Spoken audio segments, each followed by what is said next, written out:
ಸ್ನೇಹಿತರೆ ನಮಸ್ಕಾರ. ಇದೊಂದು ಅನಿರೀಕ್ಷಿತ ಜರ್ನಿ. ಬಿಗ್ ಬಾಸ್ ಅಂತ ಹೇಳಿದ್ರೆ ಅನಿರೀಕ್ಷಿತ.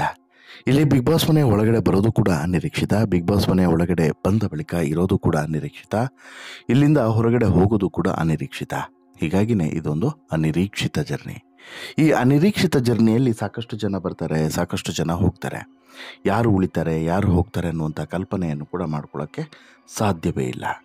ಬಿಗ್ ಬಾಸ್ ಮನೆಯಲ್ಲೂ ಕೂಡ ಇದುವರೆಗೆ ಹಾಗೆ ಆಗಿದೆ. ಬಿಗ್ ಬಾಸ್ ಮನೆಗೆ ಬಂದಂಥ ಅಷ್ಟೂ ಜನ ಸ್ಪರ್ಧಿಗಳ ಪೈಕಿ ಈ ಬಾರಿ ಬಂದಿರುವಂಥ ಸ್ಪರ್ಧಿಗಳು ಸಾಕಷ್ಟು ವಿಶೇಷ ಅಂತಲೇ ಹೇಳ್ಬೋದು. ಬಿಗ್ ಬಾಸ್ ಮನೆಯ ಒಬ್ಬೊಬ್ಬ ಸ್ಪರ್ಧಿಯೂ ಕೂಡ ಒಂದೊಂದು ರೀತಿಯಲ್ಲಿ ಶಕ್ತಿಶಾಲಿಗಳು, ಬಲಶಾಲಿಗಳು ಮತ್ತು ಯುಕ್ತಿಶಾಲಿಗಳು ಕೂಡ. ಹೀಗೇ ಬಿಗ್ ಬಾಸ್ ಮನೆಯ ಈಗ ಮತ್ತೊಂದು ಎಲಿಮಿನೇಷನ್ ಅಪ್ಡೇಟ್ಸ್ ನಿಮ್ಮ ಮುಂದೆ ಹೊತ್ತು ತಂದಿದ್ದೇನೆ. ಬಿಗ್ ಬಾಸ್ ಮನೆಯಿಂದ ಈಗ ಮತ್ತೊಬ್ಬ ಸ್ಪರ್ಧಿಯು ಕೂಡ ಔಟ್ ಆಗಿದ್ದಾರೆ.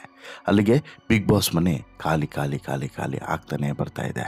ಆದರೆ ಈ ಸ್ಥಾನಕ್ಕೆ ಈ ಸ್ಪರ್ಧಿ ತಲುಪಿದ್ದಲ್ಲ, ಅದು ಅಚ್ಚರಿಯೂ ಆದರೂ ಕೂಡ ಅದ್ಭುತ. ಹಾಗಾದರೆ ಯಾರು ಔಟ್ ಆಗಿದ್ದಾರೆ, ಯಾರ ಎಲಿಮಿನೇಷನ್ ಸುದ್ದಿಯನ್ನು ನಿಮ್ಮ ಮುಂದೆ ಈಗ ಇಡ್ತೇನೆ.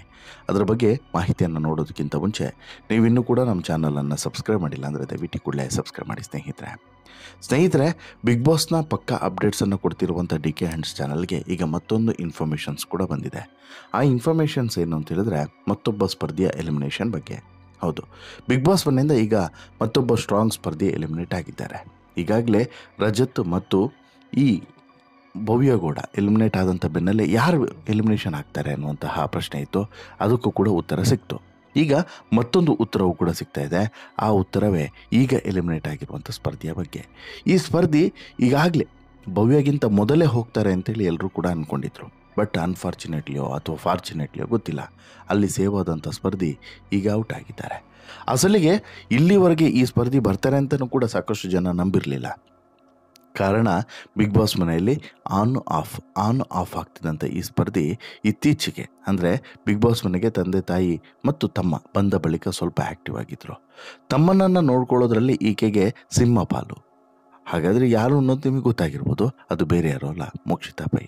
ಹೌದು, ಪಾರು ಅನ್ನುವಂತಹ ಧಾರಾವಾಹಿಯ ಮೂಲಕ ಕನ್ನಡ ಚಿತ್ರರಂಗಕ್ಕೆ ಮತ್ತು ಬಣ್ಣದ ಲೋಕಕ್ಕೆ ಧಾರಾವಾಹಿ ಇಂಡಸ್ಟ್ರಿಗೆ ಪರಿಚಯವಾದಂಥ ಈಕೆ ಈಗ ಕೇವಲ ಪಾರುವಾಗಿ ಉಳಿದಿಲ್ಲ, ಬಿಗ್ ಬಾಸ್ನ ಮೋಕ್ಷಿತಾ ಪೈ ಆಗಿಯೂ ಕೂಡ ಹೆಸರುವಾಸಿಯಾಗಿದ್ದಾರೆ.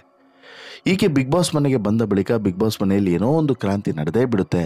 ಬಿಗ್ ಬಾಸ್ ಮನೆಯ ಆಟದ ಶೈಲಿಯ ಬದಲಾಗುತ್ತೆ ಮತ್ತು ಈಕೆ ವ್ಯಕ್ತಿತ್ವಗೂ ಈಕೆ ಮಾಡ್ತಿದ್ದಂಥ ಕ್ಯಾರೆಕ್ಟರ್ಗೂ ಅಜಗಜಾಂತರ ವ್ಯತ್ಯಾಸ ಇದೆ. ಹೀಗೆಲ್ಲ ಎಲ್ಲರೂ ಕೂಡ ಅಂದ್ಕೊಂಡಿದ್ರು. ಆದರೆ ಕೆಲವು ಅದರಲ್ಲಿ ಸತ್ಯವಾಗಿದೆ, ಕೆಲವು ಅದರಲ್ಲಿ ಸುಳ್ಳಾಗಿದೆ. ಅಸಲಿಗೆ ಇಲ್ಲಿ ಮೋಕ್ಷಿತಾ ಪೈ ಸೀರಿಯಲಲ್ಲಿ ಇದ್ದಂತಹ ರೀತಿಯಲ್ಲಿ ನಿಜ ಜೀವನದಲ್ಲಿಲ್ಲ, ನಿಜ ಜೀವನದಲ್ಲಿದ್ದ ರೀತಿಯಲ್ಲಿ ಬಿಗ್ ಬಾಸ್ ಮನೆಯಲ್ಲಿಲ್ಲ ಅನ್ನೋದು ಬಾಯ್ಬಿಟ್ಟು ಹೇಳಬೇಕಾಗಿಲ್ಲ. ಅಸಲಿಗೆ ಅರ್ಥ ಆಯ್ತಾ ಅಂತೇಳಿ ಹೇಳ್ಕೊಂಬಂದಂಥ ಇದೇ ಮೋಕ್ಷಿತಾ ಪೈ ಈಗ ಹೊರಗಡೆ ಹೋಗಿದ್ದಾರೆ. ಅರ್ಥ ಆಯ್ತಾ? ಹೌದು, ಮೋಕ್ಷಿತಾ ಪೈ ಕೊನೆಗೂ ಕೂಡ ಹೊರಗಡೆ ಹೋಗಿದ್ದಾರೆ. ಹೋಗುವಂತಹ ಪ್ರಮೇಯ ನಿರ್ಮಾಣ ಆಗಿದೆ. ಅತಿ ಹೆಚ್ಚು ಓಟನ್ನು ಪಡೆದವರು ಒಂದು ಕಡೆ, ಅತಿ ಕಡಿಮೆ ಓಟನ್ನು ಪಡೆದವರು ಮತ್ತೊಂದು ಕಡೆ. ಅತಿ ಕಡಿಮೆ ಓಟನ್ನು ಪಡೆದವರಂತಹ ಸಾಲಿನಲ್ಲಿ ಈಕೆ ಹೆಸರನ್ನು ಕೂಡ ಸಾಕಷ್ಟು ಜನ ಹೇಳಿದರು.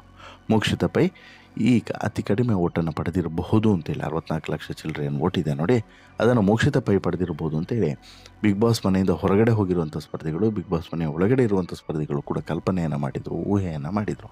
ಆದರೆ ಅದು ಸುಳ್ಳಾಗುತ್ತೆ. ಅಲ್ಲಿ 64 ಲಕ್ಷ ಓಟನ್ನು ಪಡೆಯೋದು ಭವ್ಯಗೌಡ ಲೀಸ್ಟ್ ಮತವನ್ನು ಪಡೆದು ಬಿಗ್ ಬಾಸ್ ಮನೆಯಿಂದ ಹೊರಗಡೆ ಹೋಗುವಂಥ ಪ್ರಮೇಯ ನಿರ್ಮಾಣ ಆಗುತ್ತೆ. ಈಗ ಇರುವಂಥ ಪ್ರಶ್ನೆ ಏನಂತ ಹೇಳಿದರೆ, ಇನ್ನು ಏನು ಮಾಡ್ತಾನೆ ನಿಮ್ಮ ಹೀರೋ ಅನ್ನುವಂಥದ್ದು.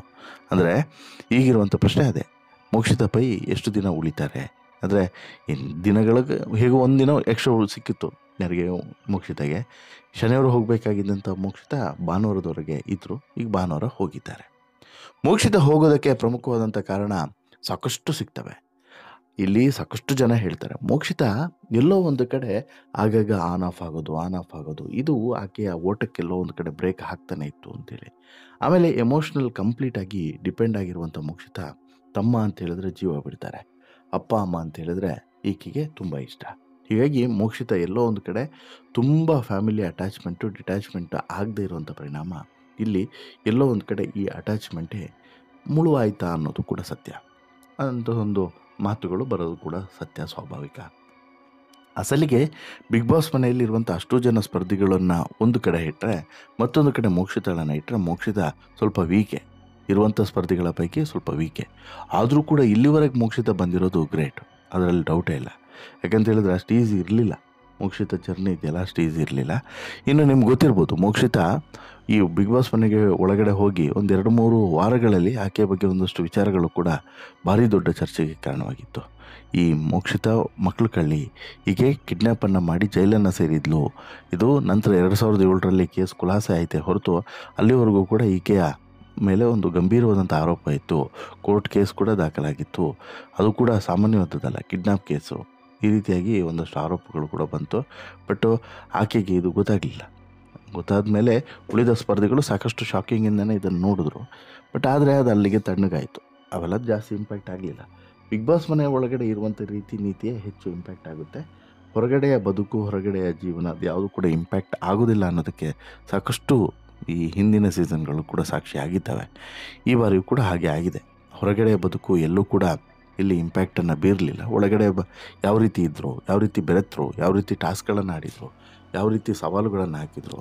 ಇನ್ಫ್ಯಾಕ್ಟು ಮೋಕ್ಷಿತ, ಗೌತಮಿ ಮತ್ತು ಮಂಜು ಮೂವರು ಕೂಡ ಆರಂಭದಲ್ಲಿ ತುಂಬ ಕ್ಲೋಸ್ ಇದ್ದರು. ನಂತರ ಅವರ ನಡುವೆನೇ ಬಿರುಕು ಮೂಡಿತು. ಹೀಗೆ ಬೇರೆ ಬೇರೆ ಬೆಳವಣಿಗೆಗಳಿಗೆ ಮೋಕ್ಷಿತ ಇಲ್ಲಿ ಸಾಕ್ಷಿಯಾದರು. ಮೋಕ್ಷಿತ ಹೊರಗಡೆ ಹೋಗಿರೋದು ಸಹಜವಾಗಿ ಮಂಜಿಗೂ ಕೂಡ ಸಿಕ್ಕಾಪಟ್ಟೆ ಡಿಸ್ಟರ್ಬ್ ಆಗುತ್ತೆ. ಹಾಗೆಯೇ ಉಳಿದಂಥ ಸ್ಪರ್ಧಿಗಳಿಗೂ ಕೂಡ ಬೇಸರ ಆಗುತ್ತೆ. ಈಗೇನೇ ಇದ್ದರೂ ಕೂಡ ಇನ್ನು ಉಳಿದವ್ರ ನಡುವೆ ಫೈಟು. ಅದರಲ್ಲಿ ಯಾರು ವಿನ್ ಆಗ್ತಾರೆ, ಯಾರು ಬಿಗ್ ಬಾಸ್ ಮನೆಯಿಂದ ಹೊರಗಡೆ ಬರ್ತಾರೆ ಅನ್ನೋದು ಈಗಿರುವಂಥ ಕುತೂಹಲ. ಅದರ ಬಗ್ಗೆನೂ ಕೂಡ ಆದಷ್ಟು ಬೇಗ ಅಪ್ಡೇಟ್ಸನ್ನು ಕೊಡ್ತಾ ಹೋಗ್ತೀನಿ. ಅದಕ್ಕಿಂತ ಮುಂಚೆ ನೀವಿನ್ನೂ ಕೂಡ ನಮ್ಮ ಚಾನಲನ್ನು ಸಬ್ಸ್ಕ್ರೈಬ್ ಮಾಡಿಲ್ಲ ಅಂದರೆ ಸಬ್ಸ್ಕ್ರೈಬ್ ಮಾಡಿರಿ. ಜೊತೆಗೆ ಬೆಲ್ ಐಕನನ್ನು ಪ್ರೆಸ್ ಮಾಡೋದ್ರ ಮೂಲಕ ಮುಂದಿನ ಸ್ಟೋರಿಯ ನೋಟಿಫಿಕೇಷನ್ಗಳನ್ನು ಪಡೀರಿ. ಎಲ್ಲಕ್ಕಿಂತ ಮೊದಲು ಮತ್ತು ಕರೆಕ್ಟಾದಂತಹ ಮಾಹಿತಿಯನ್ನು ಈ ಮೂಲಕ ನೀವು ನೋಡಬಹುದು ಅಂತೇಳಿ ಒಂದು ವಾಗ್ದಾನವನ್ನು ಕೊಡ್ತಾ ಈ ಸ್ಟೋರಿಯನ್ನು ಮುಗಿಸ್ತಿದ್ದೀನಿ. ಈ ಸ್ಟೋರಿ ಇಷ್ಟ ಆಯಿತು ಅಂತ ಹೇಳಿದ್ರೆ ಲೈಕ್ ಮಾಡಿ, ಶೇರ್ ಮಾಡಿ, ಚಾನಲ್ಗೆ ಸಬ್ಸ್ಕ್ರೈಬ್ ಆಗೋದನ್ನು ಮರಿಬೇಡಿ. ಧನ್ಯವಾದ.